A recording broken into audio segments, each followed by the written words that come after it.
All right, everyone. Happy Saturday, and welcome to another episode on David's Saturday Night Sitback, where we tell stories around business, fitness, and culture with the hope that by the end of each episode, the internal fire within you is burning a little bit brighter. I'm really happy you're here because over 90% of my guests have never been on a podcast before, and for those that have, they have not done a deep dive into their origin story. So I am building a platform for you where you can listen to episodes that can't be seen, heard, or watched anywhere else. Today, sitting back with me is a man of many talents and passions.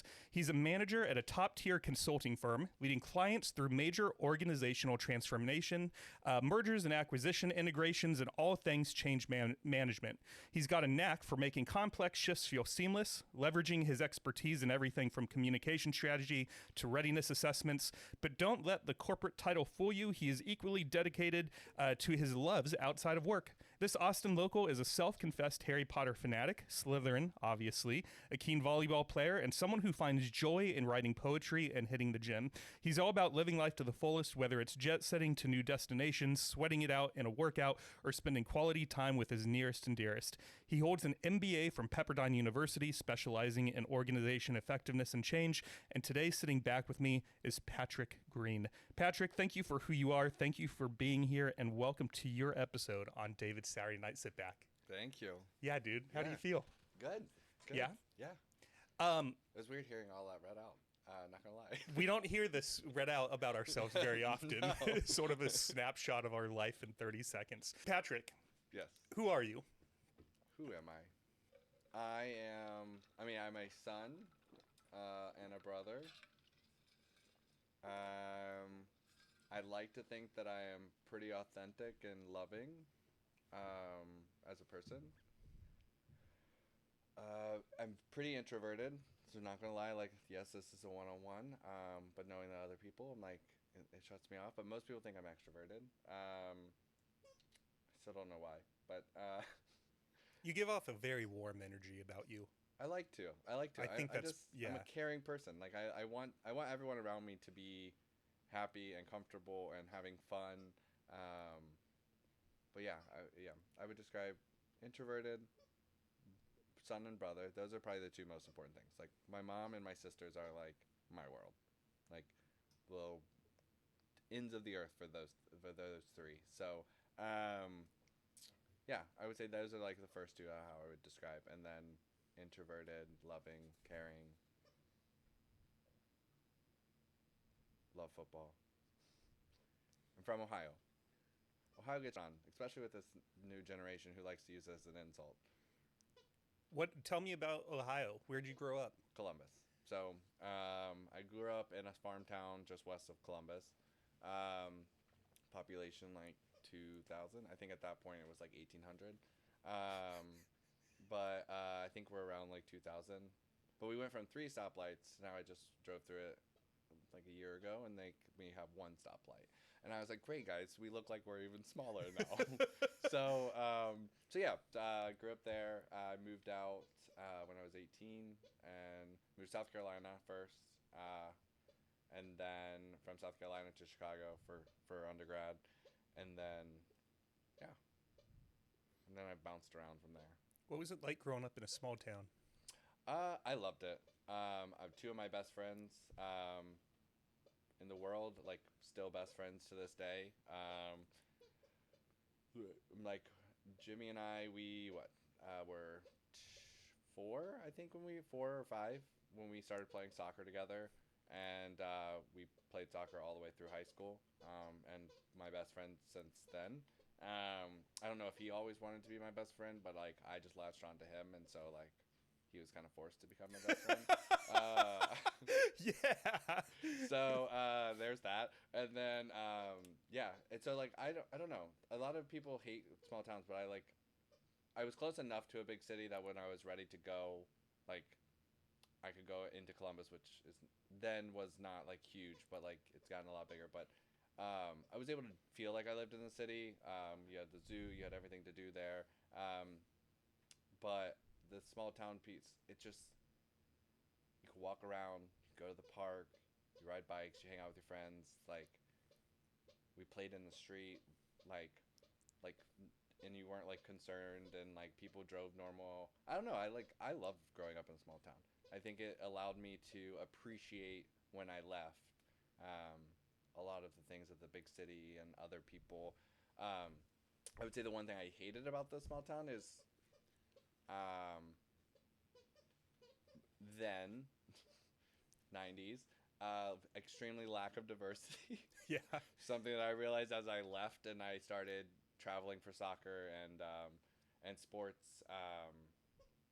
That's when I started seeing more diverse people. But like my entire town was all white. My sister's now husband, also one of my really good friends. Um, he was like, I think it was sixth grade. He like moved into a town and he's half black, and that was like not a discussion topic, I would say, but like we were aware. And I'm like, now as like an adult, I'm like, the fact that we even thought about that as like, oh, we have like a half, and I'm like, why why did it matter then? But yeah, it was everyone of diversity lived in London, and everyone else, which was like the city next to our farm town next to ours as well. And my town was like this, like very very white. There's a London, Ohio. Mm-hmm. That's cool. I was born there actually. So whenever I say I was born in London, people I like don't think about it. Yeah. I do now, but but first for a while I was like, I'm from London, and people were like you were born in London? I was like, yeah. Like, oh, you mean UK? Yeah. Yes. No, I was not there. I don't have dual citizenship. I'm sorry. And there's no accent. I'd be very disappointed if you were from London, England, and there's nothing. There's nothing. No. I'm like, yeah, no, there's no one in my family has. Well, actually, that's a lie. My mom's entire family has like a pretty southern accent because they're from like Kentucky area. Did you ever have that drawl and it sort of just phased out? Yeah. I did. So I couldn't say like certain letters, so I had to go in speech therapy, which is also I say words differently than both my sister and my mom. And like terms too. I think some of it's like moving around, but then I just like speak differently. But I was put in speech therapy when I was from like first grade to fourth grade, because I couldn't say certain letters because of one, hearing, and then two, because I had like a southern accent. So it was like the speech therapist did not have a southern accent, so I lost it. And then both my sisters, they don't really talk with it, but they have words that they'll say where it can come out. Did you have trouble with R's by chance? Yeah, I went to TH, S, R were like the threes that I really struggle with. Yeah, I went to speech therapy for R's too, which is crazy because here I am talking all day now as a profession. Being that you are more introverted, I'm very happy you're here. Why'd you say yes? Again, like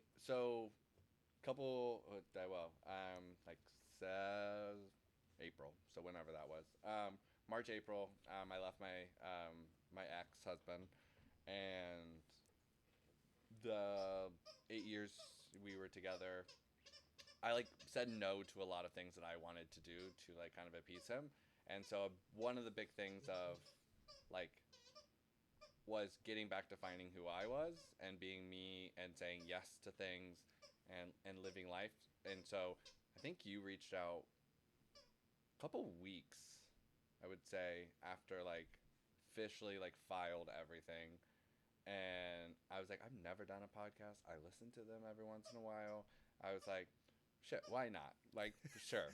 Like, so that was literally the process of like, and I was more curious, like, I was like, how did you find me? And like, why me more than anything else? But I was like, sure, if you want to do a podcast, I don't know what we're talking about, but like, I don't think I'm that interesting, but let's go. Yeah, no, I think, well, thank you for saying yes. And it's funny because when I started, I had this thought process of like, oh, one day I'll get big enough I can invite quote unquote big people on. Mm-hmm. But now that I'm 140 episodes deep, I find that everyday people have some incredible stories to tell. And I don't know if I'll ever change it. Like, sure, there's some people that I would have on, but it's because I think they're interesting, not necessarily because of their title. Yeah. But I was talking with a friend about this the other day, and I was like, dude, what if this thing blew up into a podcast about just everyday people stories? Because that's sort of the direction we're going. So I'm just gonna keep doing my thing for now.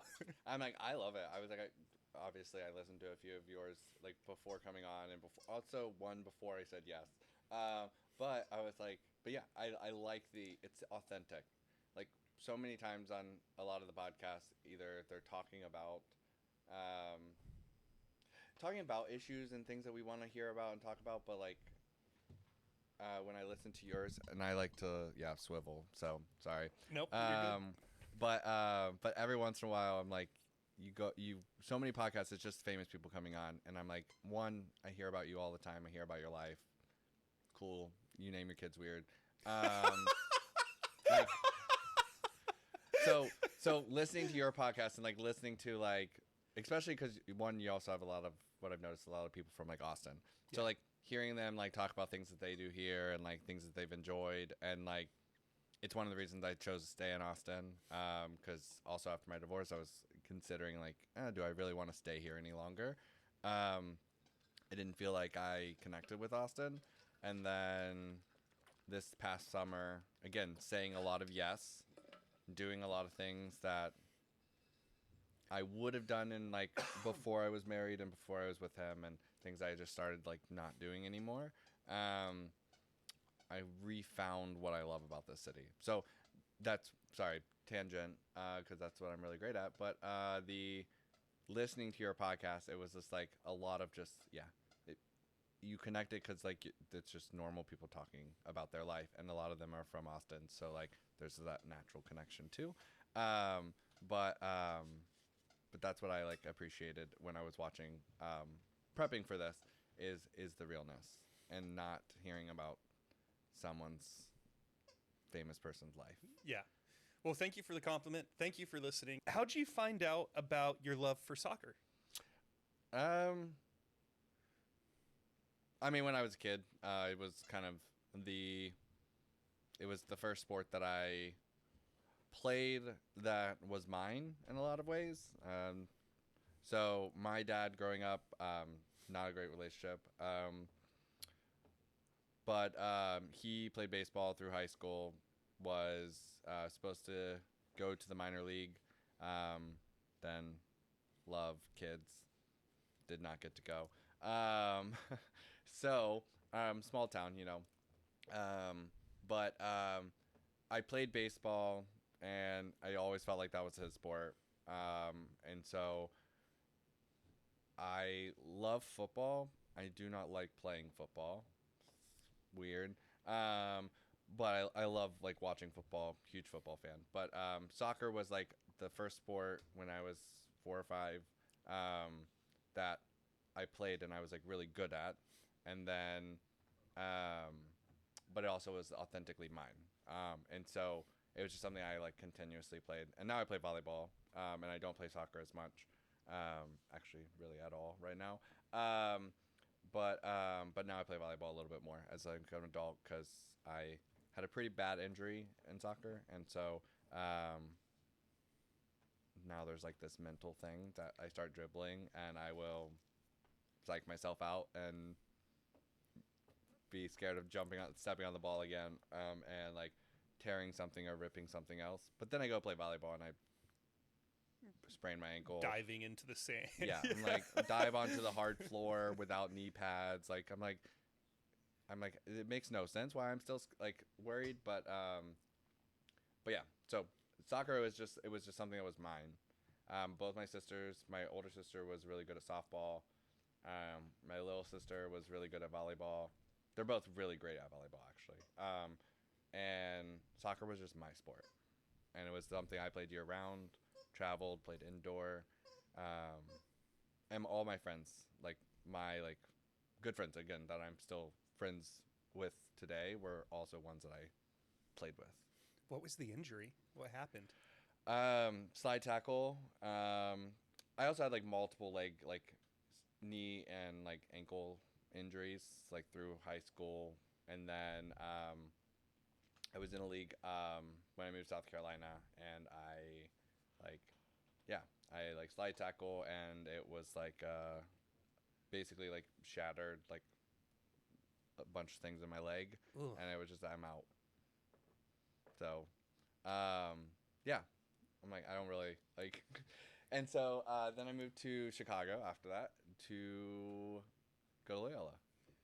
Yeah, injuries are weird. I hurt my rotator cuff doing bench press back in 2020, and I still get a little nervous about it on chest day, Yeah, mostly if doing anything barbell or dumbbell related. And I haven't even felt pain there for like 3 years, but still, I'll pick up a weight that maybe is my heaviest set, and I'll lay down and start to push up, and immediately I'm just like, oh, be careful, be careful. I'm like, I don't need to be careful anymore. It's fully healed, but I get it. Yeah, yeah, why you still have that thing with your knee. yeah. My knee is like I'm like I will.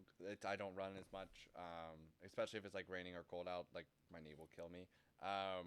Same with my ankles. So I'm not. I do leg day a lot, but like it's very like very controlled. And then yeah, same with shoulder. That was I have no clue how I did it, but like my rotator cuff does not align perfectly to its socket apparently. So it likes to pull itself forward to try to realign, and then it makes it worse. Just kids, when you get injuries, take care of them properly. Don't ignore them. It's good advice. It seems like it would just come to us naturally, but No. especially like with dudes, I feel Yes. like we're just like, oh, I'll just Oh, put a band-aid on do it. the Fine. rice thing, rest it, ice it, elevate it. I'm forgetting the C right now. Compression? Whatever. Compression, yes. Yeah. Yeah. Oh, well, I'm sorry about the career-ending injury, but I don't see any scars, so I'm assuming you never had any surgery or anything crazy like that. No. All It right. was all healable. Good. What was going on with you and your dad? Oh gosh. I have a lot of therapy for this. So lots of things. So my dad was extremely abusive, verbally, physically, and to me and to my mom as well. Both my sisters, not so much. And it started when I was like very young. He just naturally. He told me. I mean, he hated me. And there's a lot of poems on this. So if you ever get on my Instagram and you read lot of them, there's a whole series on it. But he like hated me from an early age, and I don't know why. And it just never. I tried so hard to like get his approval. I tried so hard as a kid to like get him to like show me some form of love, and he never could, never would. And yeah, so it was just never. I got to a point. I'm not like a religious person, but like in essence, I was like praying that like he would just leave one day. And when I was 16, I think. Yeah, I think it was 16.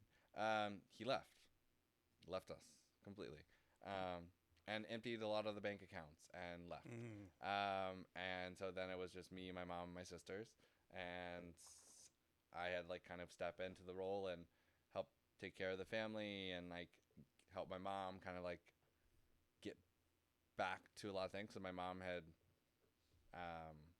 she was a stay-at-home mom, so like, and we were her world, and he was kind of the more again older school. Like my mom didn't work, and didn't have to, and so the fact that like she was had to like, go back and find a job and everything, and she was going through a lot of emotional things at that time. So I don't know. When he left, I said I was like he's dead to me.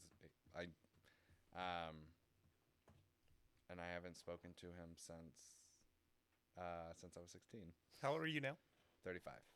19 years. Yeah. What would you do if he called you? Would you take the call? No.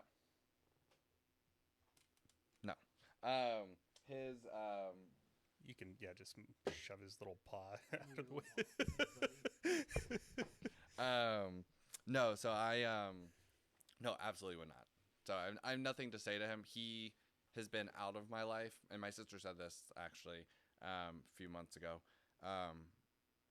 Like he's been out of our life longer than he's been in our life. Hmm. So at this point, it's like there's no more a need a yearning, a want to like, I wouldn't know what to talk to him about. Yeah. And I don't see him as like a father. My stepdad, who my mom's with, like, I see him more as a father figure, which is weird sometimes because like I was like well into my 20s when they met, and so like I'm like to me he's my stepdad, but like also it's like he's not like that like father because like he wasn't around when I was a kid, but I would say he's more of a father figure than my dad would be, and so I don't really have a need to as well. But no, his mom died. I think it was a year or two ago. I don't know. And I also like no one on his family. I talked to no one on his side of the family, and because they all enabled him to do what he did and emptying bank accounts, moving money. And so to me, I was like, that was like the ultimate betrayal.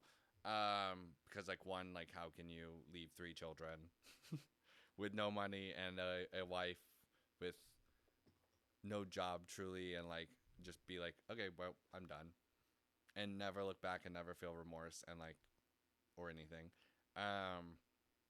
And then I was like, how can my aunts, his sisters, and my grandma, I was like, how can you guys also let him do this and like never offer support and never offer to be there and never ever offer to help and like helping him instead. Especially when he was the one like cheating and going out and doing all the things and being abusive, and they knew about a lot of these things, and they were just like, well, he's our son, he's my brother, so like it's what we do. No, that doesn't work for me. But anyways, I mean, one sister's already dead, the other one I think is about to die, and my grandma, she died. So you know, karma has a way of working out. But anyways, they called and he was in the room apparently. And she wanted to say goodbye to me, and I like looked at her and I was like, I don't on FaceTime, and I was like, I don't really have anything to say to you, so like I hope it's warm where you're going. And I hung up, and that was the last thing I ever said. And I was okay with it. Yeah. Because he like he like followed me on Instagram, and I like immediately blocked him because I was like, no, like I don't even want you to like really know about my life in general. But yeah, I'm like, I know he wouldn't apologize. I know that he doesn't feel remorse or bad about what he did, because in his head, again, I don't think he ever wanted kids, to be honest. I think that like we were what he was supposed to do, but not what he wanted. Again, he was supposed to go to the minor league, and I think that we put a wrench in that, and that's how he kind of forever and let it build up. I think he also, I mean, dudes in the 80s and 90s never had mental illness, but like I also think he had a lot of like he had something off. We'll go with that. Yeah. Sounds like it. Maybe. Yeah. You could be right. I was like, I right. think therapy would do a lot of help for him, but I don't think he'd also ever do that either. So, but yeah, no, I don't. I would definitely not take his call, and I have no interest. And I think both my sisters have tried, and they both have said like they regretted. Like they're like, it was absolutely ridiculous, because he doesn't feel bad, and I don't think he ever will. Going sort of back to the who are you question, I think that the good stuff that happens in our lives and the bad stuff and everything in between sort of shapes who we end up becoming. Yes. How do you think your relationship or lack of with your dad has impacted how Patrick walks through the earth today? I mean, I got to see what I never want to be. Whether I don't really want children. I am open to it one day, maybe, but generally, like, I love being an uncle. Yeah. I like being able to have the 5 minutes. So, but like, if I were a father, I know how to be and what I don't want to be. But also just, it makes me the amount of times that he lied to my mom and like was doing things behind her back. It like showed me how to also show up in a relationship. I also think that I love a lot harder Yeah. than, and I fall quickly in a lot of ways because I when I know you're a good person, I will just naturally like want to befriend you. And so I don't know. And in the other way is I am where I am in my career. I'm not going to say because of him, but he, in a lot of ways, it like pushed me to always want to be a lot better than him. And so, I wanted to be, even though he wasn't really that smart, but like I wanted to be like significantly smarter. I wanted to have a better degree. I wanted to make more money. And I just, in a way, I feel like he like ignited a fire at a certain point where it was like, I just want to be the best person and the best version, and the best human, that I can be because of him. So like, yeah, he just showed me everything I never want to be in a person. And so, if you ever get into an argument with me and you really want to piss me off, you can just say you're like your father, and then Oh no! and I will lose it. My ex got to learn that one. I don't think anyone's ever said that to me, but if they did, oh man, Yeah. That would piss me. I would see red instantly. Yeah. Has someone said that to you? Yeah, my ex husband. Oh no! I'm sorry. No. I shouldn't be laughing. That's just such. There's just some things that. Why would you say that to my buddy Patrick? Why would you say that? Yeah, no, he loved. Woo! He loved that one, and then he liked using. So like, I went through some depression a couple years ago, and the depression and my dad were his two favorite zingers during arguments. Yeah, don't say that to people, folks. No, Even in no. the heat of the moment, try to refrain. That's not productive. That's not going to get you anywhere. And it was all because like, yeah, he would always use it. He always accused me of cheating, which was exciting. Love hearing that I was always cheating.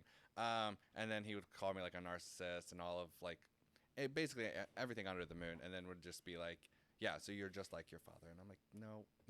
Also, everything you just said is a lie. Also, can you stop telling everyone that I'm that? Because then I like meet people and then they're like, you're nothing like this. And I was like, that's because I'm not. They're like, well, you should hear what he has to say. And I was like, well, there's a reason I divorced him. So going back in time a little bit, when you graduated high school, did you have any idea what you wanted to do with your life? No. How'd you figure it out? By chance. But No, because I mean, when I was a kid, I wanted to be a lawyer. As my mom loves to tell the story, as like I wanted to be a prostituting lawyer because I couldn't say prosecuting attorney. So I said prostituting, and so that's her favorite story to always tell everyone that he wanted to be a lawyer. Because I will argue, and I love a good debate. But yeah, so I wanted to be a lawyer when I was a kid. And then I went to school for psychology and sociology, thinking I wanted to be a therapist, and got to my junior year in college in Chicago, and I did an internship. Like it was more like a shadowing, I guess. It was not. I didn't get paid, but it was like a shadowing of an actual therapist, and but it got me like some volunteer hours, and it got me like some of the experience that I needed to prep to go into my MSW. And I'm sitting in a session, and I met this therapist when I was working at the Center in Halstead, which is a fantastic organization in Chicago, and they do a lot of amazing things for the community, LGBT, homeless, all of them. But I met her there, but also she let me know like to make actual money, she was also a therapist in like a much more wealthier part of Chicago. So I would shadow her sometimes at Center, and then I would also sometimes shadow her up in the suburbs. And there was a day that we're like sitting there, and I'm like taking notes, and this lady, the girl, comes in, and I had to listen to an hour of her crying because she did not get the BMW.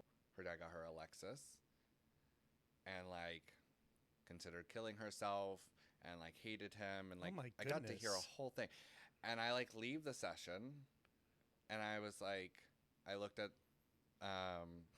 looked at the lady that I was shadowing, and I was like, I don't think this is the right job for me. Yeah. Because she like did it so nicely. She was like, "Oh," she was like, "That must be so hard on you." And I was like, "No." I would be like, "Bitch, get your shit together. You still have a $90,000 car. Shut up. Like, go enjoy it." Like, yeah, she was like full on sobbing, and I was just like, I can't. Like, I don't have the empathy level for this. So, I graduated. I did not go get an MSW. And went to San Francisco, worked for Gap Inc., and got into this like learning and development program that I developed a learning and development program, and I fell in love with that, and I was like, this is what I want to do, and I was like, how do I get to this? And so they were like, well, you got to go back to school and get a master's and these type of masters, or work in store management for a few more years and then go. And I was like, okay, you said like a few more, which means like 4 to 6, or I can go get my master's in 2 and get the job that I want. And I was like, great, we're going to go get a master's.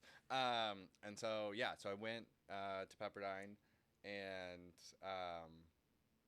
my second class was with a professor who used to work for Bain, and he was just like talking about like consulting life and management consulting and all of that, and I was like, this is what I want to do. I'm like, I get to travel, I get new projects all the time. Like, as you've already noticed, I have like I really actually do have mad ADD. Not the hyperactive. I don't believe you. Not the hyperactive, just the attention deficit disorder. So like, so I was like, I constantly get to like change and do like new things, so it like, feels like a new job. And so that's when like I wanted to get in management consulting. And then how did I get into your little booty in this cord? And so then as I was going through my MBA, it was and I knew then I wanted to get into consulting. I didn't know how and like what area of consulting I would do, and then that just kind of like happened over time. So I got a job with a company in the Big Four. Still work with them today. Fantastic. I'm legally not allowed saying. I did actually have to ask that. But they're fantastic. And I got on my first project, which was like a change management project, and then I have not, like, it shifted into organizational strategy, and like restructure M&A, and that's kind of like I'm the happiest. Yeah. Some of my happiest moments are literally just sitting there in a workshop rethinking like, how do we make this company work better? And like, you just constantly it's creative thinking in a very strategic way. Because there is an out-of-box answer, but like every company is slightly different. And so you get to like find those nuances, so it's like I got to be creative and strategic. So how did I get there? I have no clue how I ended up in where I am professionally, but like I'm glad that like the journey literally from coast to coast eventually got me there. But yeah. Yeah, I have a buddy in that when he graduated high school, he wanted to work for the same company you did. And he actually got through all 4 years of college. He joined a club called Beta Alpha Psi. He was the president. He got the GPA. He did like all the things you're supposed to do if you have your eyes on the Big Four. Yep. And it's funny. I don't think you'll get offended by me saying this, but he went and got the job and quit after 6 months. And it was so funny because he was so laser focused on this for about 4 years, you know? And then once he got there, he had this moment of just like realization of like, oh, this is not what I wanted to do at all. And then you have guys like you and me where we just sort of fumbled through life for about 4, 5, 6, 7, 8 years. And then we somehow landed on our dream job. And now we're both, I think, are you happy there? I love it. I'm happy where I'm at. Yeah. And here we are. You know, we had no plan, but it all worked out. So I like to ask the question just because there's a very big teen audience for this show, and Yeah. it's such an interesting concept to me to turn 18 and be like, hey, you have a decision to make. What do you want to do for the rest of your life? Yeah. Next 60 years. Go ahead and plan it out right now, you little 18-year-old Mm-hmm. with maybe no work experience, no life experience, has never been in a relationship, has never had a lot of money, but you still got to make this decision. Yeah. Good luck to you. Correct. And that's why, I think college is so important. And also, I think college should be free, but, that's a whole different topic. But I think college is extremely important because, those are the years where you actually start, when you're no longer living with your parents, and your classes are starting to get more structured, and you get to tailor and choose. I had plenty of friends who changed their major 4 or 5 times.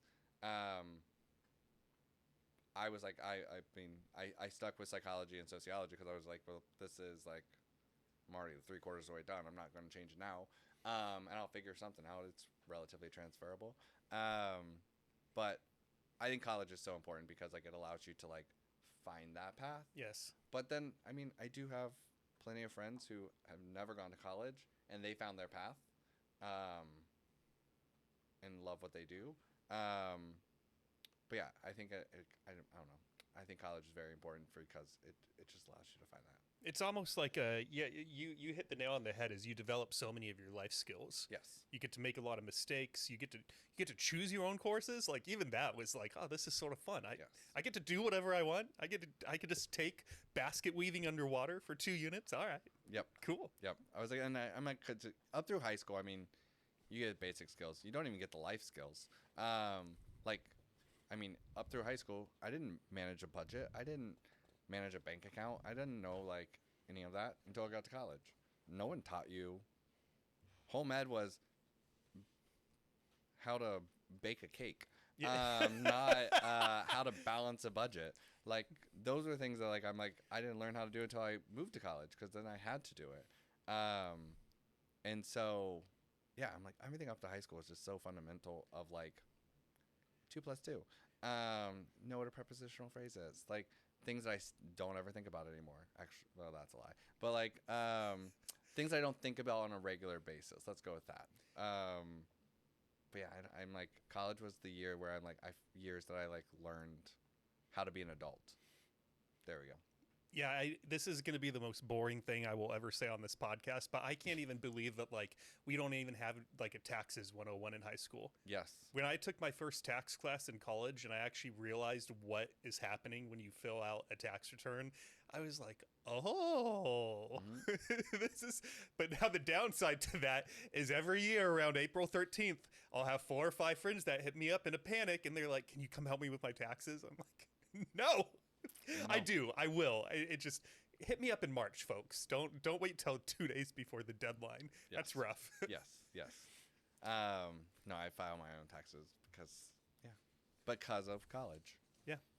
All right, we're gonna shift gears hard here. Hard shift. And I have a picture for you for anyone that's listening on Spotify or Apple Podcasts. If you want to move over to YouTube, these pictures will be on here. But I have 2 pictures of a past you. Do you recognize that guy? I do. Not the same guy sitting across from me today. No. You are smiling from ear to ear as you look at this picture. Here's another past you. Yep. What comes to mind when you see these pictures and you see this version of yourself? This was It's probably only about a year ago, right? Was that last summer? Yeah, last June. So this one was last July, and then this one was last May. And this was as I was getting ready and coming out of my depression, actually. And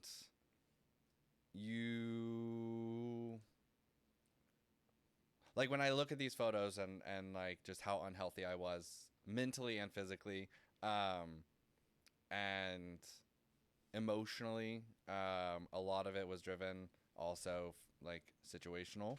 I miss my dogs. I did lose those in the divorce. So seeing the photos, I'm like, oh. But anyways, I'm like, it was the moment, and this actually is the photo that flipped my switch of that's what I look like. Because I'll look at the mirror and stuff. Oh, hey, now come we're here. sitting on my earbud. Come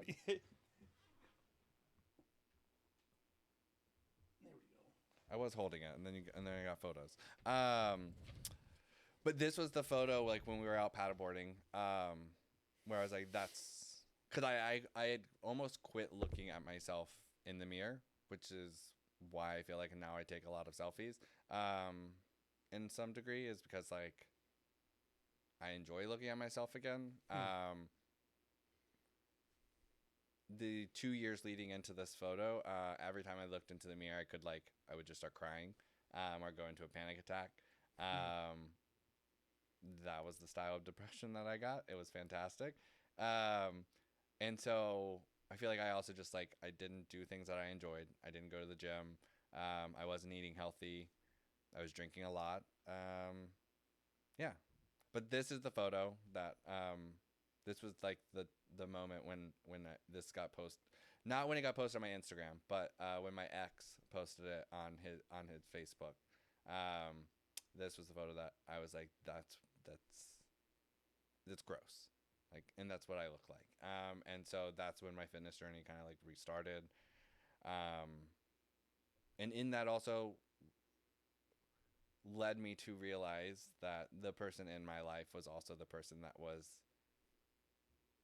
I don't place blame on anyone, because like it was you are in charge of yourself, but like I was unhappy in my relationship. I was unhappy in my and that led to a lot of the depression, because again, I wasn't authentically being me. I was not doing things I wanted to do because they may make him feel uncomfortable, and I lost who I was. And so yeah, I don't know, this is the photo that changed it. And then this photo, it's just seeing me and like seeing the smiles. It's like, I know my smile, like when I see me smiling now, like there's a different smile in, as well. 'Cause it's like, I'm authentically happy now. I'm not like kind of like fake smiling. But yeah, it's, I like the journey that I've come on from these. And I like the paddleboarding photo is the photo that like truly, yeah, started the journey. Started my reset. What, we don't have to stick on this too long, but for the sake of the audience and again those listening that can learn from our lives, could you give us a little context as to what life was like leading up to when those photos was taken? A lot of uh so a year and a half, okay, now 21 months ago. 21 months ago, I got to a point where I like considered ending my own life, actually. And leading up to that moment was a lot of smiles and a lot of happiness on the outside, and a lot of feeling very fake. And then, but on the inside, feeling like empty and dark and unhappy, sad all the time, and just feeling like I had like lost all purpose in my life. And it was just I don't know. I tried to do everything to numb the feelings on the inside, from alcohol to drugs to just about anything I could find to like try to like numb it. And I got to the point where I considered it, and that moment is when I like finally reached out to a therapist. So and the next day, literally found the first person that would take my call. And I did not tell my ex. I did not tell anyone for a while. I just called, started talking to a therapist the next day. And I did that because it was I live my life, and like my life is, everyone's life is important. There are people in your life that love you. And you have to pause to think about what they will miss you. And I thought about like my sisters, my mom, my niece, my nephew, at the time, now nephews, but yeah, so like that is what I thought about those people who would miss me, and like I wasn't giving them the chance to say goodbye. I wasn't giving them the I was taking, in a way, to me, everyone's journey in this moment is very different, but to me it was felt like I was being overly selfish. And if most people who know me, I'm a very caring and giving person. I'm worried about everyone else around me rather than myself, which also led to a lot of that. um, but but then talking and going through therapy and getting on medication, and that was, yeah. So that was like that was the moment of like me starting to feel better and starting to open up to my therapist. And then about 6 months before that photo is, yeah, Christmas. I think it was Christmas timeline. I was told I needed to start telling people in my life that I loved about this, about my depression, and open up and be okay with it. That's what my therapist really wanted me to do. And so I let my mom and my sisters know. I let a few of my friends know. Really hard, but actually, and letting it go and like telling and making it real and not something that's just for me. That allowed me to kind of like release it, and I feel like that's where, like, leading into those photos is when I started to see myself again. I started to feel myself again. And then finally seeing the one with Luna on the paddleboard, and that was like a full mind shift of like I want to be the healthiest version of myself. I want to be the happiest version of myself. And yeah, I started going to the gym pretty much 5 days a week, eating healthier, figuring out a routine that worked for me and worked with me. Because I travel a lot, I don't always get to go to the big fancy gyms. So like, how can I incorporate things like cardio and strength training into workouts? How can I truly get 5 days a week? And so followed a bunch of people on YouTube, and it's not at that point, just YouTube, because did not have Instagram at that point. And kept watching videos, and I focus on like muscle isolation and like strength training. Some will call it HIIT training. I do not consider it HIIT training because like I don't go hard the whole hour. I take moments to pause and text and like choose different music.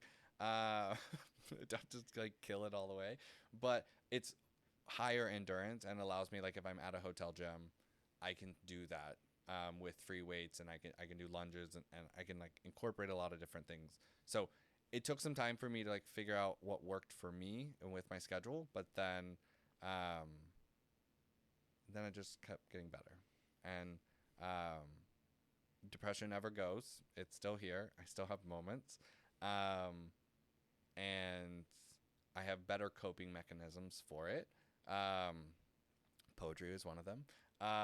Because again, it was that moment of me realizing when I was able to tell someone about my depression and talk about it truly, was when I realized it feels good to like release this. And like, I am not overly open about my emotions. I'm not overly emotional about like how I'm feeling. And so poetry was that way of like me continuing that journey and continuing to release things and say things in ways that like I struggle to say, because again, I will admit this till the day that I die. My ADD is crazy, and if you ever read my journal, you would think that like you'd put me in a psych ward. Because how I can like jump from topic to topic, that is me in my journal, only 10 times worse. So I was trying to find ways to like put my words and thoughts into like more cohesive thoughts. And growing up, I liked writing poetry, and I was like decent at it. My mom reminded me, I guess I did. I got to read at like the Lincoln Memorial or something in 8th grade. I don't remember it, but apparently I did. A poem that I wrote. But anyways, so like poetry for me was like a way to like, I chose like a sentence, or I chose a paragraph, and I was like, or a theme, The first like 15 poems were just based off of themes around like whispers. And so, because in my head, it just like, I feel like everything was always like whispering in the back of my head. And so that word just triggered, and then I would go through my journal and just find entries or find words that would just inspire another poem, but allow me to like connect it to a moment and then organize it so I could just like, and then releasing them, posting them. I don't go back and reread them, which a lot of people find that really weird. But like once I've posted it, unless you ask me directly about a poem, I have released it and I kind of like do not go back to it. But that's how like I continue getting through it. So like if I go through a moment, or if I'm having a bad day, or if I had a bad week, I write a lot and I go to the gym a lot, because like those are my coping mechanisms. But yeah, getting up through that and the dark time was just, it's unexplainable, because like those 2 years, year and a half, 2 years that I went through, like leading up to that moment, it was not me, like, and so that it feels very much,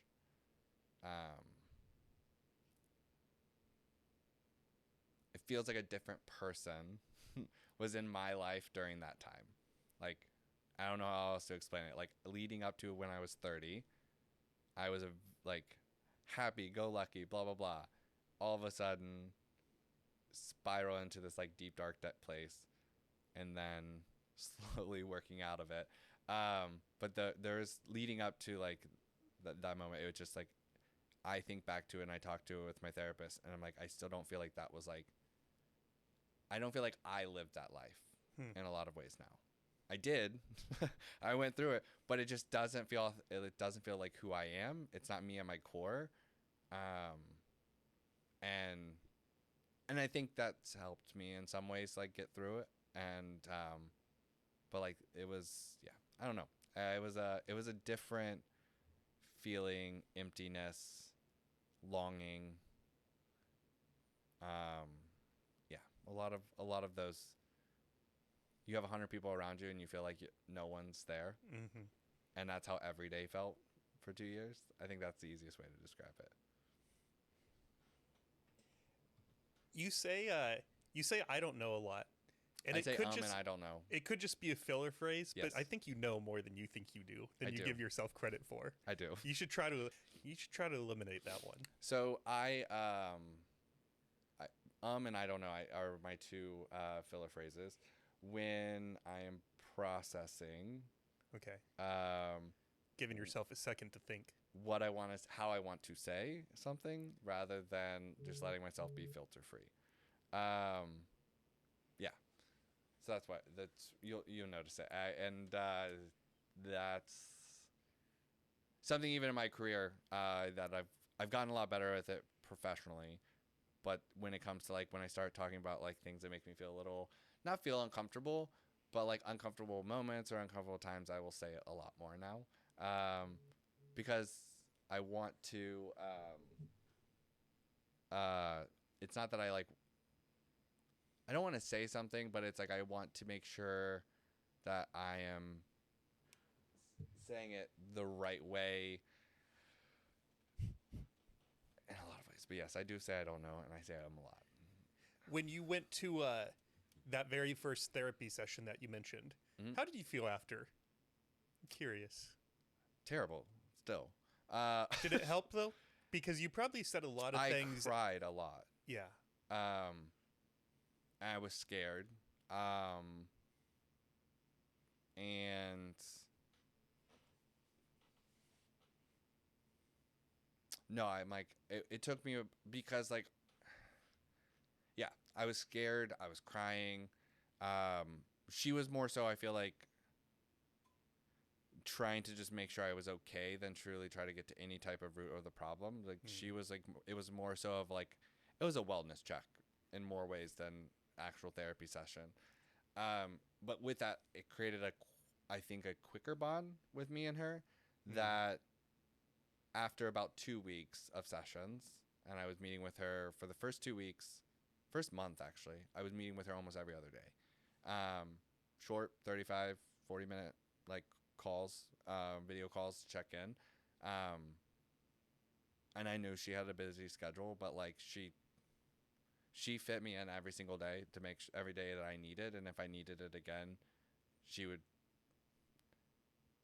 like, yeah, she would fit. I saw her schedule when I like actually started scheduling them with her, and I was like, I don't know how this lady fit me into anything, because like it was like I would schedule a month in advance, and there's like 5 slots available, like, but she found a way to like make sure I was a priority for that month, and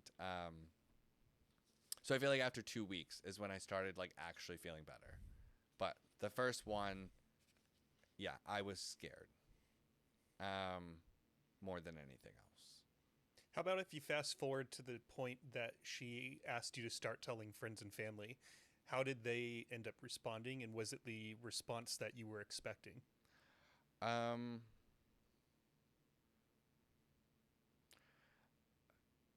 so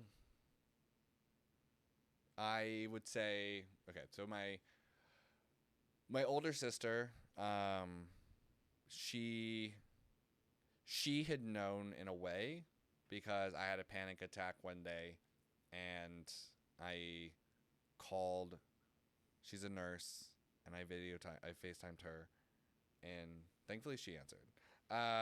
And she like talked me down, so she knew that I was like had gone through something, but she didn't know it all. So in her natural way, she like very much was like, how can I help you? Like when I told her, it was not a question of like, oh, I didn't see this coming. It was immediately, you tell me what you need, and I will be there, and I will help you.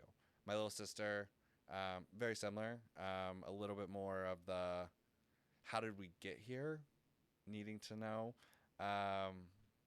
But that's also her. She's a little bit more inquisitive, but like she wanted to know like, when did it start? How did it, kind of like these questions? How did it feel? And like, why didn't you say it sooner? Why didn't you tell us? And then,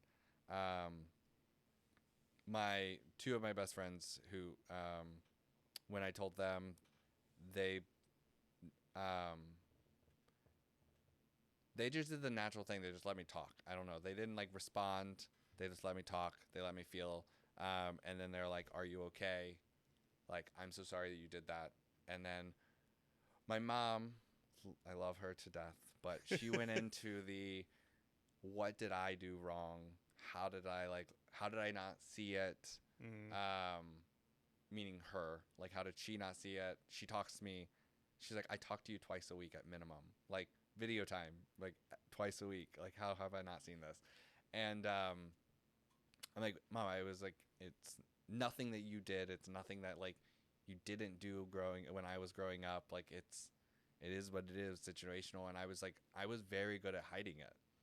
I if you saw me on the outside, generally speaking, you didn't know. All I was doing is like, my conversations got shorter. I hated small talk.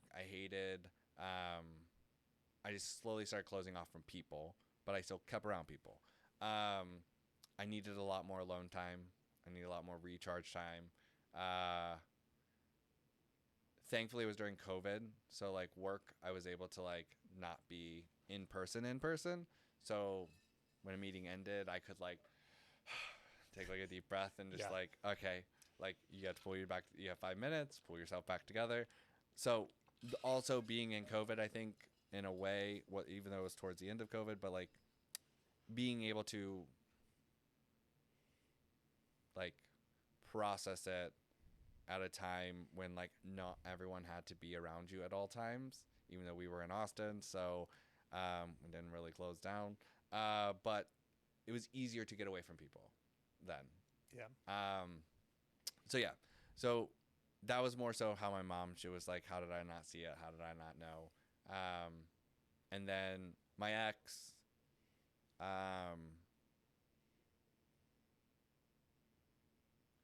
he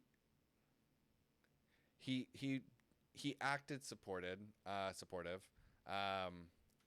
but reason he's my ex, so I'll just say it this way. The reason he acted supportive was so that he could use it against in a way, and he did a lot of times. And so if we were out having fun and like he would throw it in my face and be like, are you sad? Do we need to go home? You're drinking a little bit faster than normal. And I'm like, no, I'm fine. Like, why do you need to say this right now? Now I'm thinking about it. Now. Now I'm sad. Like, thank you.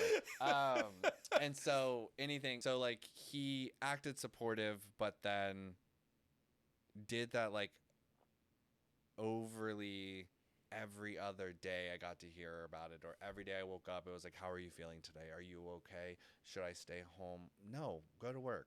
I'm fine. You've been doing it for 2.5 years, like of me going through this and no one knew. Continue your normal life. I told you because like, one, I live with you, and two, that time I'm like, I love you. So like, it's just what I was supposed to do. So he did that. It was like just overly reminding of it, when I was like, all I want to do is tell you and just like for you to know, and then like, let's move on. Like, Yeah. that's what I want. I didn't want to hear about it every single day after I heard about it. And my mom called a lot more. She called almost every single day. But then it got back to normal after a while. I feel like once she felt like I was okay, then it like went back to normal 2 to 3 days a week. But for a while, she would call me and just like check in. How's dinner? What are you making today? And I'm like, Mom, I know why you're calling, but like, it's fine. Yeah. So yeah. But generally, I think everyone was supportive, and everyone was respectful of the boundaries of like letting me tell, which was very important, and not like probing too much, and letting me like say what I was comfortable saying at the time. Now I'm like very open about it, and I'm like, yeah, I'm much more open about it. I don't dive deep into like when I was really, really sad, but like I'm very open about I went through depression. I considered hurting myself, and like it's those are the moments that I'm like, I'm very open about now, and I am not like shy. I also very open about my ADD now, and I wasn't as much. But I feel like I'm like, yeah, I feel like people should be more open and honest about just mental illness in general, because your story may help someone else's, and that's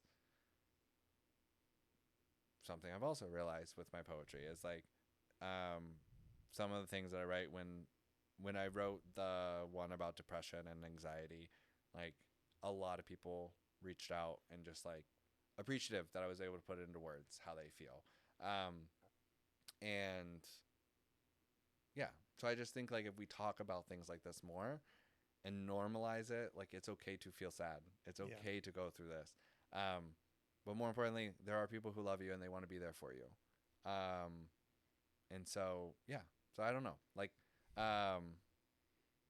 that's what I think is important. But then like that's also how everyone reacted, was very supportive, and that's the way you should be. And don't probe, let them tell you how they want to tell you. It's like coming out, like don't out people. Let them come out when they're ready. Yeah. Like, yes, please. and then don't and out then people. and then when they come out, just be supportive and loving, and let them tell you what they want to tell you, and don't like those are like, it's just be loving and supportive. Like it's very easy to do. You know who's not respectful of boundaries? That little dog who fell asleep on your foot. He got about as close to you as he could and said, I'm going to fall asleep right here. I mean, I'm okay with it. He's been trying to take my earpiece out this entire time. So yeah, dude, I love this little dog because of how affectionate he is. He just has a bunch of love that he needs to give out, and he does it here, and it's great. Good people know good people. Yep. First off, before I ask you the next question, thank you for everything that you've shared today. You've been very vulnerable and confident, very articulate in how you said everything, so I appreciate it very much. Yeah. I know you mentioned you were writing poetry as young as like maybe 8th grade, but how did you really lean into it? Like, how did you find out this was going to be a source of your own healing and creativity? And How'd you find out that that's going to be something you're going to fire back up and be consistent with? My divorce. um, I yeah. When my ex and I separated, we were still living together up until July, which Oof. sucked. And so um, there was just a lot of shit going on all at once. Work was really busy. My going through my divorce, considering moving, like back to Columbus or moving to Boston or something, like just moving out of Austin, and like all of that, and then a lot of my ex went on a lovely campaign, I guess I would, for lack of a better word, claiming friends, in essence, telling fantastic stories about me. And so I went into like a recluse and quit hanging out with people because every time I went out, I got to like see or hear or get told directly to my face what he was saying about me, which was always fantastic. And so I just like slowly started shutting off. So there was a lot of shit going through my life, and I was starting to get really sad again, and like starting to get back into that, like that feeling. And my friend Jimmy was like, "Go write something. Just like write it down in a journal again. Like just," he was like, and I was like, "Jimmy, like when I write in a fucking journal, it's terrible. I'm like, like it is all over the place. I don't know where to start. It's like, if you ever watch Sex and the City, every time she like rewrites her first like story, she like erases the first sentence like 1,000 times. Like that's how my journal entry is. Only I don't erase each sentence. I just continue writing the next one, and then eventually might go back to the other one. So anyway, so he was like, "Do it," and I was like, "Fuck it." Like I got back to Austin, and I like wrote my very first like journal entry around the day prior, and it was the day like before I left Ohio, and like again, it was just like everyone was like rallying around me,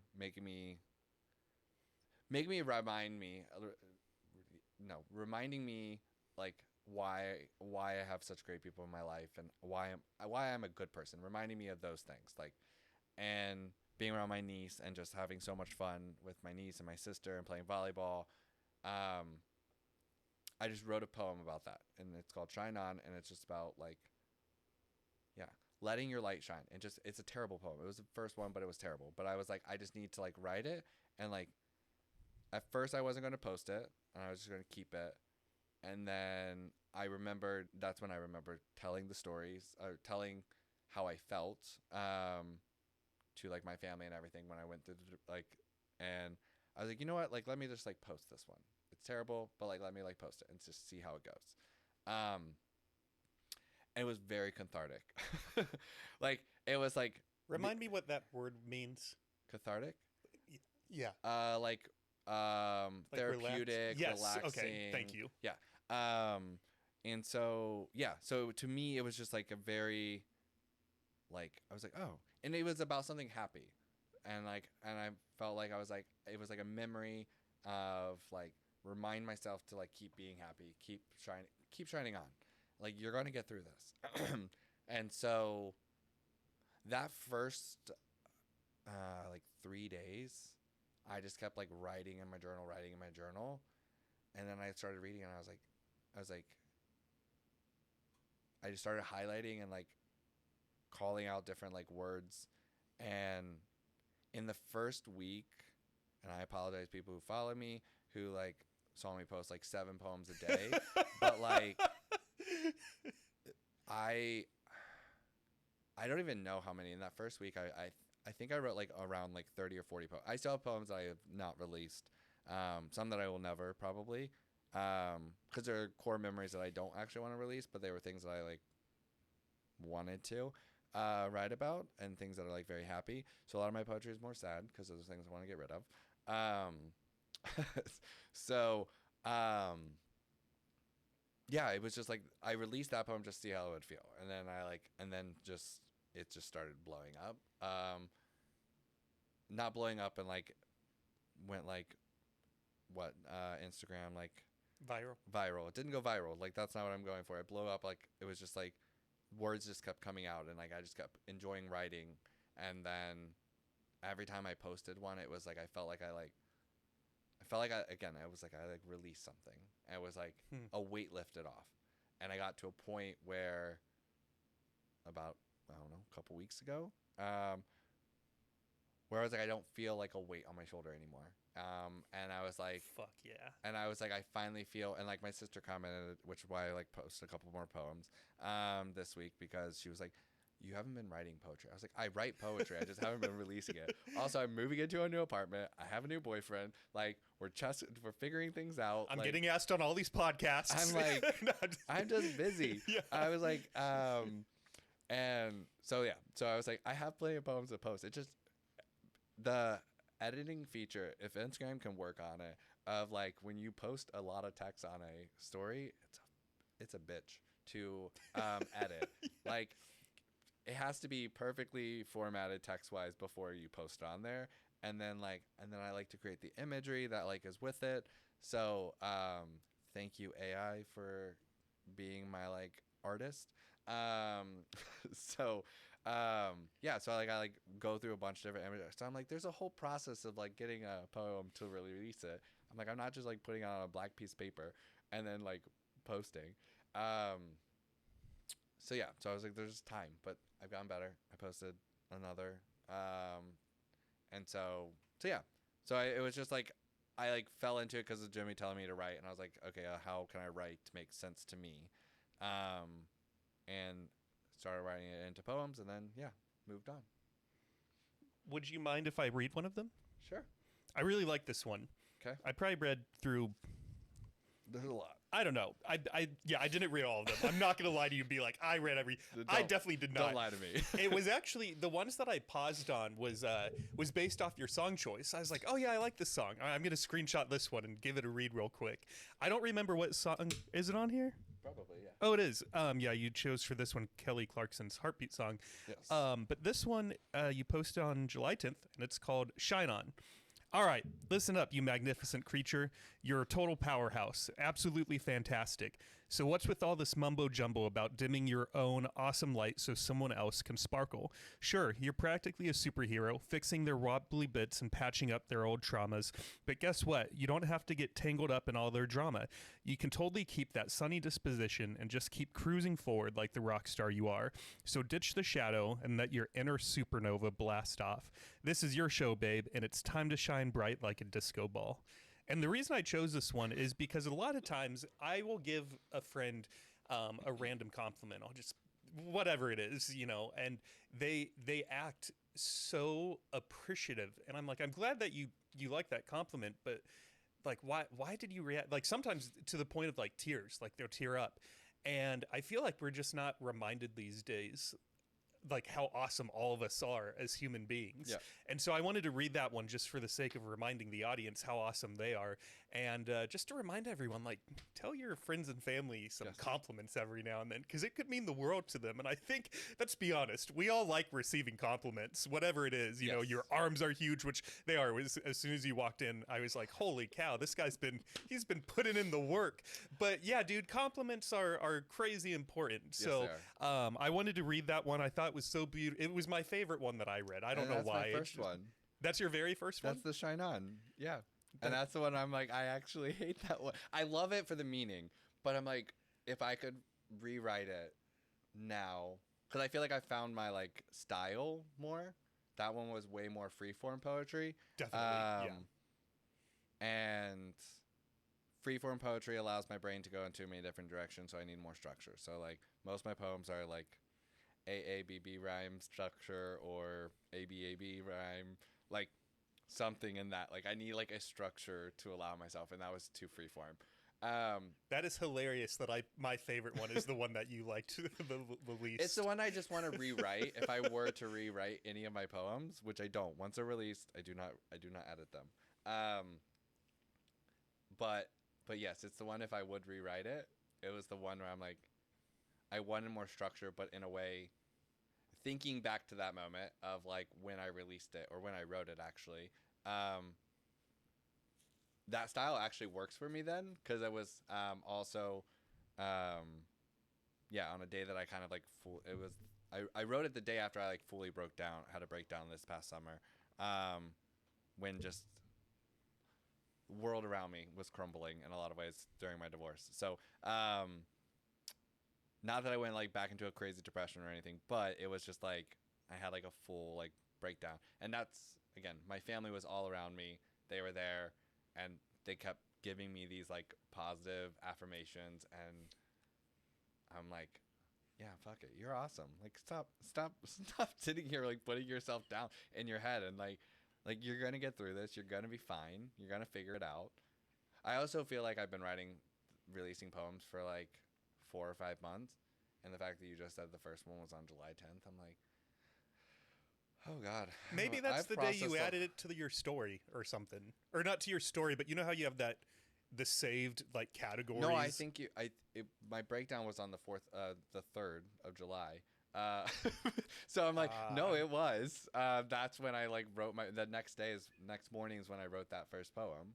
And so, yeah, no, that's a day or two after, but yeah. So that's not far off of when I started releasing them. There you go. Mark your calendar for February 28th. That's a Saturday. One of my dreams is becoming a reality, and we are doing our first episode in front of a live audience that Saturday at 1 p.m. at the Austin Public Library downtown Central location in the demonstration area. The website to register is not live yet, so for now, just mark your calendars that you are busy from 1 to 3:30 Saturday, February 28th. It's going to be a great time of networking, storytelling. We're going to laugh. Maybe we'll even shed a few tears. But either way, my hope for you is that we can all get our internal fires ignited together as we head into that weekend. I'm not going to lie to you, man. Harry Potter came out when I was a teen, I think. And I was in one of those families where it was like, oh, Harry Potter is evil. Keep our kids away from it. I have no idea what a Slytherin is. So I saw that word and I had to Google it. But tell me, what is a Slytherin? So, Slytherin, so there's 4 houses in Harry Potter. Slytherin, Gryffindor, Hufflepuff, and Ravenclaw. Slytherins are extremely loyal, very intelligent, a little devious, will do pretty much anything for their family.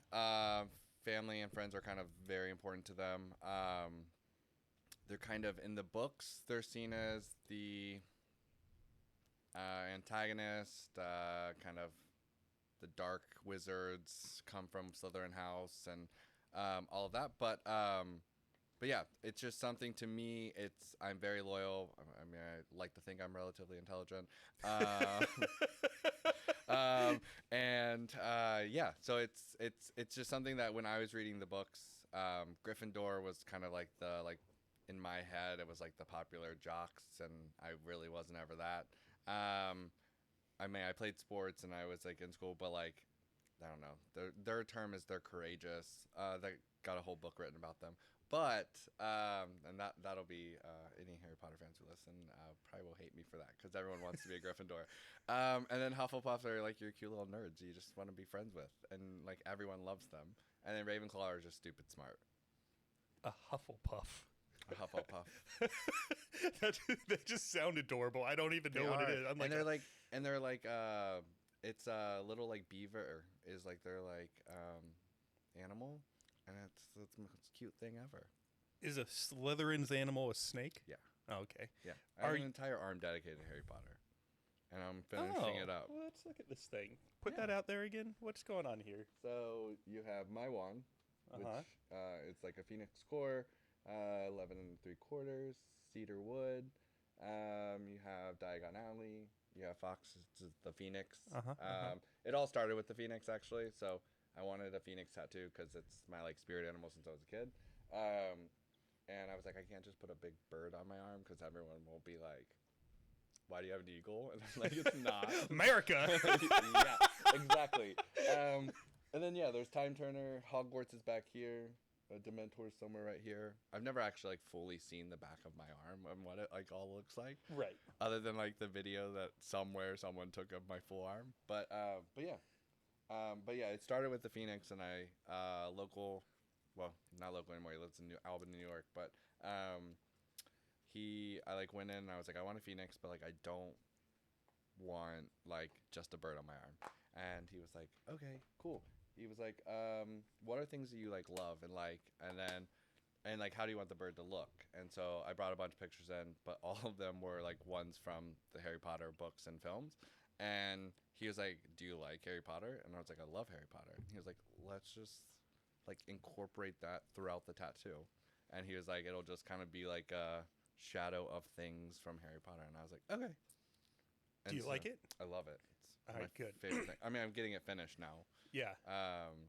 So That's sick, yeah. man. I've never got any tattoos because I almost want to meet your guy because I need someone to just like brainstorm with. The only thing I've considered getting is we had a friend pass away 20 years ago, so it's a long time in the past. But his mom got us all rings that in Hebrew said "Remember me" on them. But I don't like jewelry. I don't no watches, no rings, no necklaces. Like it's just I don't like stuff on me other than clothes. Yeah. And so I've always thought about getting that tattooed on my chest, but I don't know. I've never pulled the trigger on it, and I don't even know why because it would only be about like that long, and if it's on my chest you'd really only see it if you're in the gym, so it's not like it'd prevent me from getting any future jobs or anything. So Yeah. I don't know why I never got it. Maybe just scared of putting something on my body that I can never take off, I Yeah. guess. But are you in the camp of people who once you got your first you couldn't stop and now you're just thinking about like, oh, what could go on my legs, what could go on this arm? Like, have you opened a can of worms through this? No. So my first one is actually ribs when I was 18. I got that one. But no, I'm not a get tattoos everywhere. All of my tattoos I got at different like moments in my life that needed to like remind me of something. And so I wanted the Phoenix. I had like just moved to Austin with my ex, and I felt like it was like life was like kind of like rebirth, and that's something why the Phoenix has always been my spirit animal. Is like every time they die, they rise from the ashes stronger and smarter each time. And so that's why I wanted the Phoenix, and like each tattoo has like a significance in my like life. So, so yeah, so that's when I get tattoos. Hell But yeah. I do love them. And I probably would, but then I'm like, I like being able to have a story with each of them. Yeah. My workout buddy is one of the guys who falls into the camp that I described, but he does do themes. And so one of his arms is a medieval theme. And he has like a castle, a torch. I'm forgetting the rest of them in the moment right now, but I was a huge medieval kid growing up. I got all the medieval Legos. Anytime any kind of movie came out about like kings and queens and wars and battles and swords, I was like, let's go. And so that I've always admired that particular sleeve on him, but he's almost filled up. He won't get anything from the neck down, the wrist down, or the ankle down. So he has a lot of room to work with, but he's getting close to being out of room, and he's only 32. So I'm like, you better be careful with the last few that you put on you because you're almost out of space on this canvas, man. Yeah, I'm like a reason I stopped it here initially was you made a comment earlier around like wanting to be like scared of like getting a tattoo because like a job or whatever, and so that's why I like stopped here because I can roll so clients I work with are sometimes a little bit more on the conservative side, so I like roll my sleeves up, and because I wear dress shirts, and so when I roll my sleeves up, you don't actually it stops here, but last like 2 years, it's just become so normal. Like I have like partners at like our firm that like have like full sleeves and like they rock them, and I'm like, when I started doing this like 11 years ago, I was like, no, it was like full suits, like very polished, and now it's like I walk into a consecutive meeting and like the CEO sitting there in jeans and a t-shirt, I'm in a polo, like we're just like, and I'm like, it's crazy how like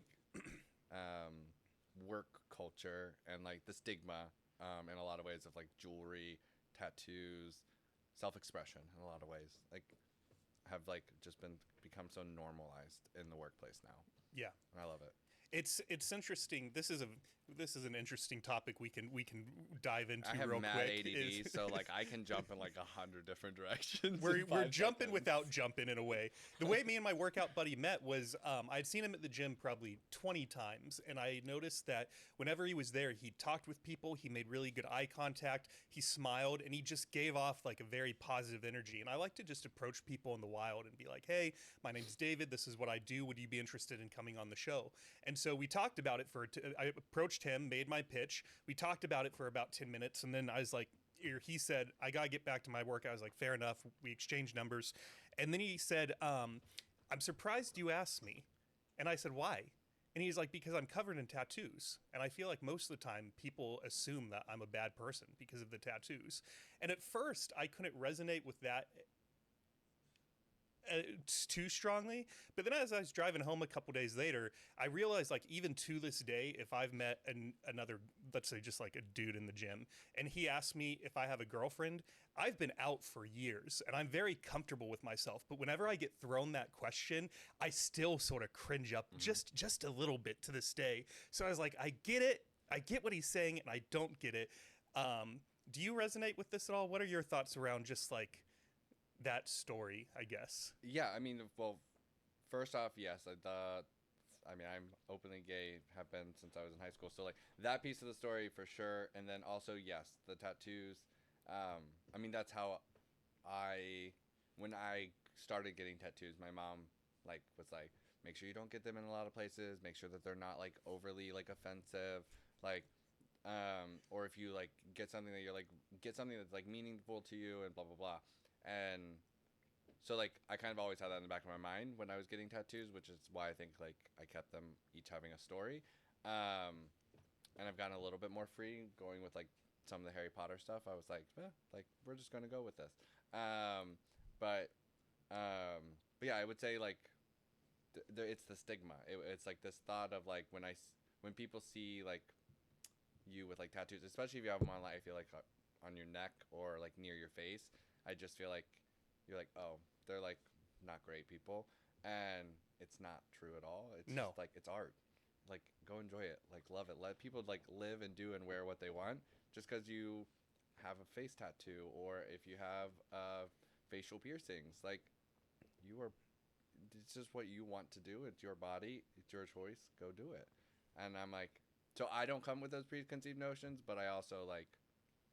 I like to think that I have like a lot more of an open mindset than others. But the gay thing, that piece always, I'm like, whenever they're like, oh, you have a girlfriend, I get it all the time when I'm in Ubers. Because I'll say like, that I travel all the time. Yeah. And I'm coming home from the airport. And for some reason, the ones who pick you up from the airport just love talking to you. Even though I say I do not want to talk to you on my way home from the airport. You have your headphones in, your hoodie on, you're screaming, I just want to be silent right in this moment. It's like a literal preference on my Uber app. And I'm like, quiet, and like they're still like full on conversation. I'm like, okay, what? And then like they'll ask me like, girlfriend, do you have any kids yet? And I'm like, no, definitely not on the second one, definitely not on the first one. And then I'll like say my boyfriend, and then like sometimes the conversation continues, but then sometimes they're like, okay. And then I get quiet. Yeah, it's just funny to me because, especially with the tattoo thing, I feel like that is so normal now. So that was another thing that threw me off with this comment. I was like, dude, I feel like more people have tattoos than don't. So we either have some people that are just walking this earth thinking that we have more bad people than good because everyone's tatted up, or like, it's like, is that still a thing? Even in 20, but I guess it is. I think it's just placement. Yeah. Placement has something to do with it. Like arms, a little bit on the legs. But I feel like when you start getting like the neck and face or hands, I don't know why. Maybe because when we were in the 90s, that's how they perceived every gangster in every movie. They gave them face tattoos and hand tattoos. They always have the knuckles. So like I feel like if you have them in those areas, there's just like this unconscious bias towards, oh, that's a bad person. Yeah. I remember one time when I was at a gym, probably, remember what gym it was. So this was probably like 2008, and I was doing some laps at the pool to get a little, it's the only cardio that I can tolerate is swimming. And there is a guy that comes out there with his family. He takes off his shirt, he turns around, and there is a giant swastika on his back. And I was just like, oh, That is a bold choice, sir. You are making a statement, and the gym was called California Family Fitness. So here we are at a gym with like family in the title, and home guy boy has a swastika. I was like, what are we doing? And no one's like told him, by the way, like maybe you should get that like changed, maybe like change it to like a diamond, do something. Throw an with American it. flag over that, brother. Like find a way to hide that ASAP. Wow. Okay. Patrick, this has been super fun. Yes. I have 2 more questions for you. Okay. Before I dive into those, I think we really got through. We didn't talk about travel too much, so we could go down that road if you wanted to. But is there anything specifically about your journey that you wanted to make sure we highlighted today that we haven't touched on yet? No, I think we've touched on most of the things, and like, again, living yourself authentically, loving who you are, knowing everyone is special and perfect in their own ways. No, I think that those are like the key things that like, and then I mean we talked about a little bit of depression, we talked a little bit about, well, a lot about my ADD, or we didn't talk about it, you get to see it. And then yeah, no, I'm like, I think we've talked about everything I would want to. Travel, I mean, everyone loves travel. Who doesn't like travel? Go do more. There's the Go travel talk. more. Yeah, go get your passport, or Get even in out the of U.S. the United States and like travel the world a little bit, see other cultures. I But the U.S. is fantastic too. I will say, For now. I went to Manhattan for the first time in April, and that was super fun. And I think part of the reason it was so much fun is because I don't think I've been anywhere in the U.S. quite like Manhattan. It's sort of its own beast. Yeah. So I would say if you don't have a passport, but you wanted to travel right now, and you've never been to the city, that could be a fun option. New York, Chicago, both those are great cities Yep. to go to.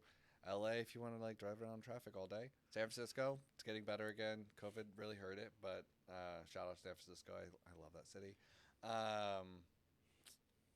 But underrated, Portsmouth, New Hampshire.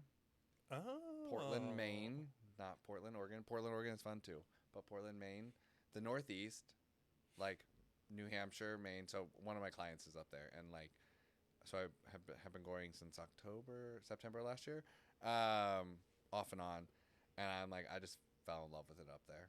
It's so peaceful. I could never live there because like winter is brutal, but like, but in the spring and summer and fall, it's just so beautiful up there. And Portsmouth, in New Hampshire, it's like if you picture, so I was there like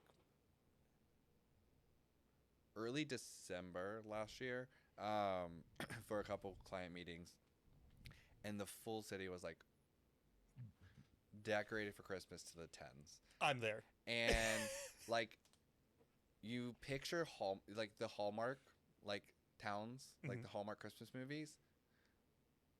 Literally, that is what Portsmouth looks like. It is the cutest. A huge like Christmas tree, fully decorated in the dead center of downtown, and like everyone's walking around, going to the restaurants, super friendly, and you're just like, am I in a Hallmark movie right now?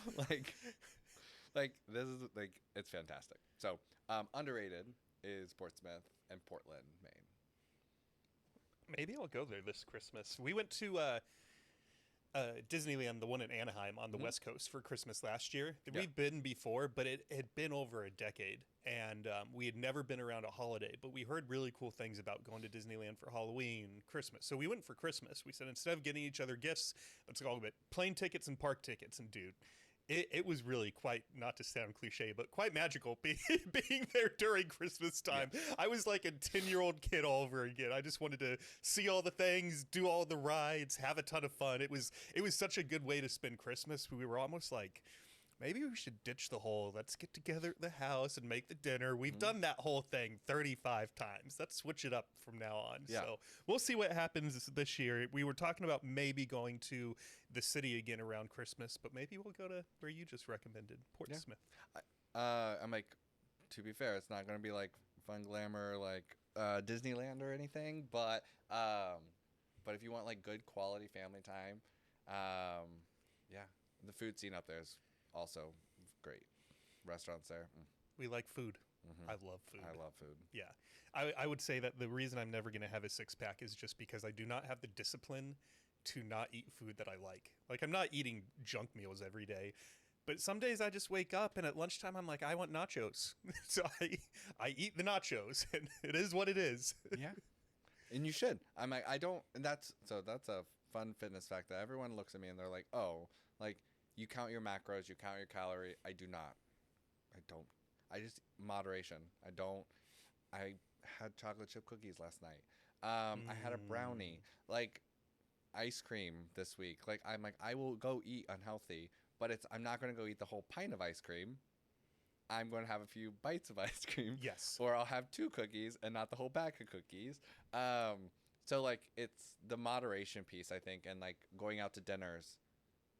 Restaurants, like, most restaurants, unless you're going to the bougie ones, then the meal sizes, you're leaving hungry. But, like, the, like, normal-ish restaurants, like, the portion sizes are huge. Don't eat the whole plate. You don't have to clean your plate. And I think that was the like check, because similarly, I love cooking. I cook with a shit ton of butter. I am from a southern family in that I'm like butter and beef tallow instead of lard. That was my healthy replacement to lard. So yeah, I'm like, I don't cut those things out. I don't count my calories or my macros. I try to reduce certain things, but like generally it's just portion control, moderation.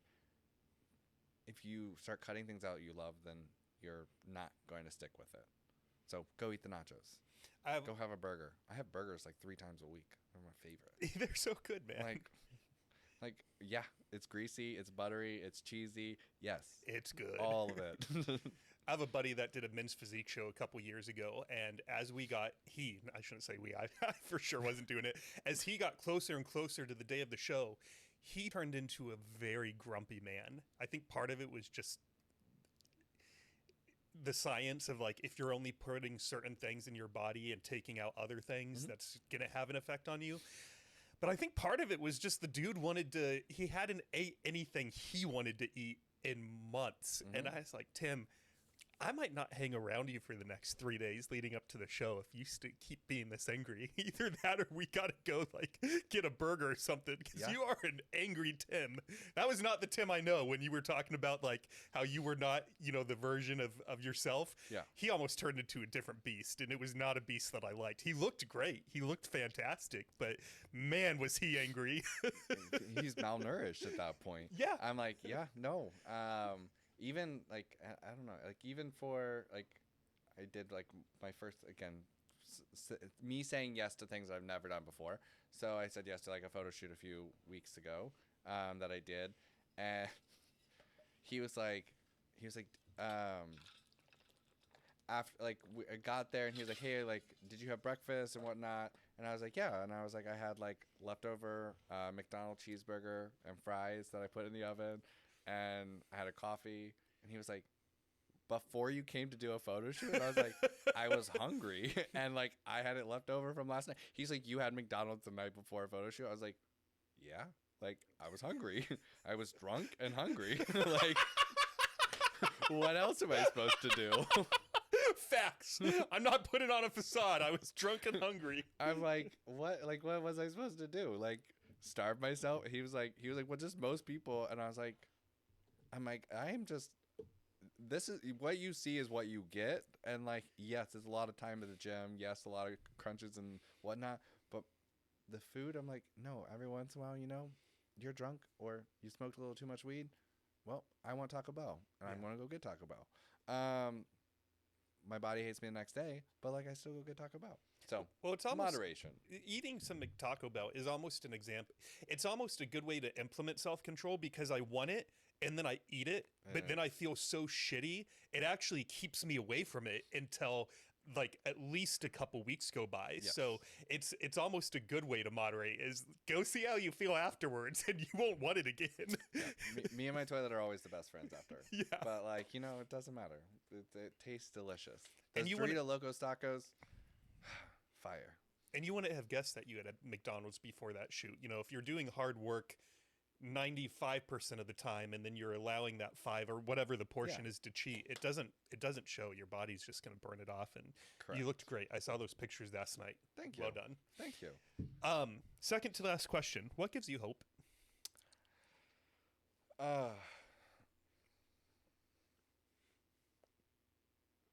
Even though they're dumb as box of rocks, but in my opinion, but my grandparents said the same thing about us, is, my nieces and my nephews and,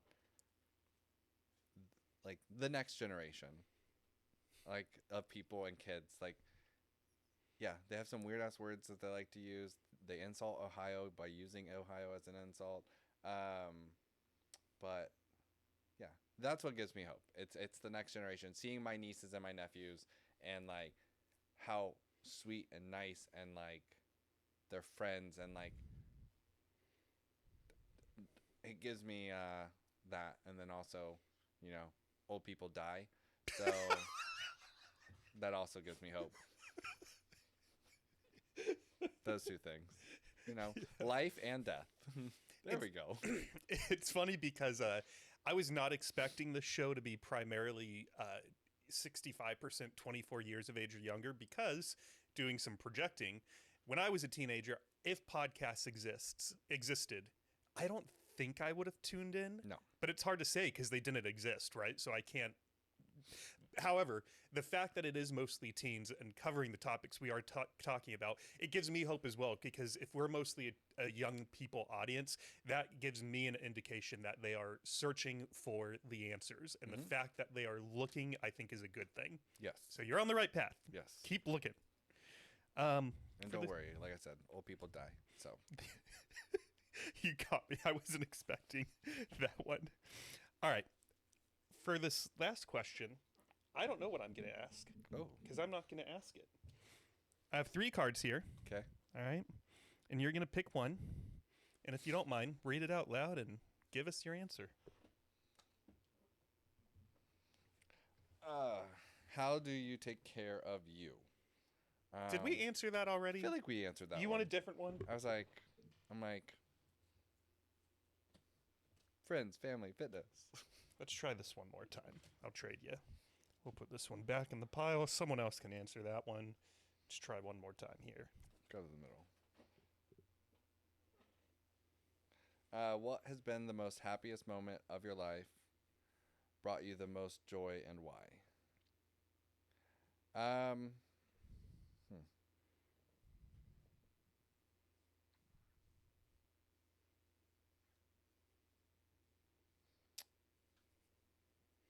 I feel like there's a few, like, to be transparent, but I would say one of the happiest was graduating grad school with my MBA. So I was one of the first in my family to go to college in the first place, and then I was the first to kind of graduate with the master's. And looking out, seeing my mom and my stepdad at that time, like, in their face and their like joy and happiness and smiles. And knowing that I like finally achieved something, I also was leaving with a job offer, which is also a great feeling. Yes. But I would say like that is one of like the happiest moments. Seeing my nephew and holding him for the first time, and like, I didn't get to see my niece when she was first born, because I was a poor college student. So love you, Reagan, but like I did not get to come see you when you were first born. But I did, like, when Trent was born, it was like, I held him day 3, basically. And I was just like, I love being an uncle. And so, like, that was another very happy moment. And then more recently, a very happy moment where it was like, I finally felt like I found myself again and, like, being happy. And I was with my now boyfriend and his friend and a couple other people, and we were at Concourse Project and just dancing and laughing and smiling, and yes, potentially on a couple extracurriculars, but still had some of, like, it was just pure joy and like finally being able to like do what I want to do, be with it, like be who I want to be, and dancing again. I used to love going to like EDM shows and circuit parties, and then like my ex loved them, but he didn't like me at them because it would make him jealous, and so like I again cut that out of my life, and so it was just a moment where I like authentically could be myself again, and like I just remember being so smiley and so like the next day just like so happy. And then and then at that time it was Drew, just a friend. Fast forward 4 weeks later, and now boyfriend. But like being with all of them, and like it was just like that like moment, that joy. I'm like, I don't know if I'd say it's like the happiest moment of my life, but like it was like definitely more recent, because it just like finally, for the first time since I left my ex, where I like truly felt like myself and like finally felt extremely happy. Fuck yeah, dude! I'm very happy for you. Thank you. You're good guy alert, as I like to say. I'm so happy you found yourself, man, and I can relate to that, thinking back in my 20s, of just that feeling of not even wanting to look in the mirror. Mm-hmm. And I had a guy on a couple weeks ago, and he was a 10-year meth, heroin, and cocaine addict who is now sober. And after we ended the recording, he goes and uses the bathroom, and he sits back down. And he's like, "Tell me your coming out story." And I was like, "Oh my God, right now?" And so as I talked to him about navigating some of my 20s, he was like, "You know what's insane is that here I was over here doing all kinds of drugs. You were over here, I don't want to say sober because I drank, but not doing anything on the level of like meth, cocaine, and heroin." Yeah. And he was like, "And we both have the exact same story. Like the external factors were a little bit different, but we came to the same conclusion, as we were acting in a way where we couldn't even look at ourselves because we were just disgusted with, we knew it wasn't us. When we looked in the mirror, we were making all these decisions. This is not David, this is not Patrick, this is not Alan." So I think this, for me, this podcast gives me a lot of hope, because we're just building all these different stories that are basically saying the same thing, that if you're not happy with who you are, here is a stack of hours and hours of evidence that you can find yourself if you're willing to put in the work, little bit of dedication, change a few things about your lifestyle, and they might be hard choices, they might be hard conversations, but if you can have them, you can find happiness. And I think that's all what we all want. So we just want to be happy, man. Correct. So yes. Keep going, guys. Keep going. Put a smile on your face and surround yourself with good people. Yes, please. And go get a dog or a cat or something that you can cuddle with on the dark nights and the good nights. He's a great cuddler. Patrick, thank you for being here. I really appreciate it. You're very welcome. To the audience, if you guys tuned in today and listened to this entire episode, I'm assuming you liked it. Do me a favor. That will take only about 20 seconds of your time, and it's not going to cost you a penny. Follow the podcast on Spotify, follow on Apple Podcasts, and hit that subscribe button on YouTube so that this show can get bigger and reach the kids and the young adults that it needs to reach. And if you guys do that small thing for me, I promise to keep finding awesome human beings like Patrick to come on the show and tell their story. And another quick reminder, if you're in Austin, mark your calendars, February 28th. It's going to be a grand old hootenanny, and I'd love to share that day with you. So I'll see you live on the 28th. And in the meantime, stay healthy, stay happy, and have a great Saturday night. Bye, everyone.